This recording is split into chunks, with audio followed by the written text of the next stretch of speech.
కండువా వేసుకోలేదని, రాజీనామా చేయలేదని ఏ వాలంటీర్ దగ్గర నుంచి రిపోర్ట్ వస్తే ఆ వాలంటీర్ 5వ తారీఖు నుంచి ఉండడు.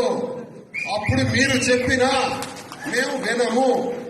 అయితే ఎవరైతే రాజీనామా చేసి కండువా వేసుకొని నేను చెప్పిన పద్ధతుల్లో తిరుగుతున్నారో ఆ వాలంటీర్ ఖచ్చితంగా జూన్ 5వ తారీఖు నుంచి కొనసాగుతాడు. ఆ వాలంటీర్ జూన్ 5వ తారీఖు నుంచి కొనసాగుతాడు. ఇది క్లారిటీ. ఇంకెవరైనా కానీ రాజీనామా చేయలేదంటే వాళ్ళు మనకు పని చేయరు అని అర్థం. కండువా వేసుకోలేదు అంటే వాళ్ళు మనకు పని చేయరు అని అర్థం. ఇది నేను క్లారిటీగా మా రిపోర్ట్స్ మాకున్నాయి, మీ రిపోర్ట్స్ మాకు తెలుస్తాయి. కాబట్టి అది ఎవరైతే రాజీనామా చేయలేదో వాళ్ళ మీద మేము కనీసం అంటే కనీసం దృష్టి పెట్టే ప్రసక్తే లేదని సందర్భంగా తెలియజేస్తున్నాను. అదొకటి మెయింటైన్ చేయాలి ఇమీడియట్ గా. ఈ రోజుకే ఇంకా బ్యాలెన్స్ వాలంటీర్లు ఎవరైతే ఉన్నారో ఈ రోజే రాజీనామా చేయండి.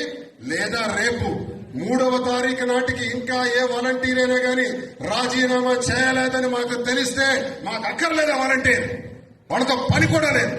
ఇంకొకటి వస్తాడు, అదే ప్లేస్ లో మరొకటి వస్తాడు, పెట్టుకోండి. ఈ 10 రోజులు పనిచేయమనండి. ఈ 10 రోజులు ఎవరైతే పనిచేస్తాడో అతనే మన వాలంటీర్, అతనికే పెడతాం. ఇది మీకు స్పష్టంగా తెలియజేస్తున్నారు.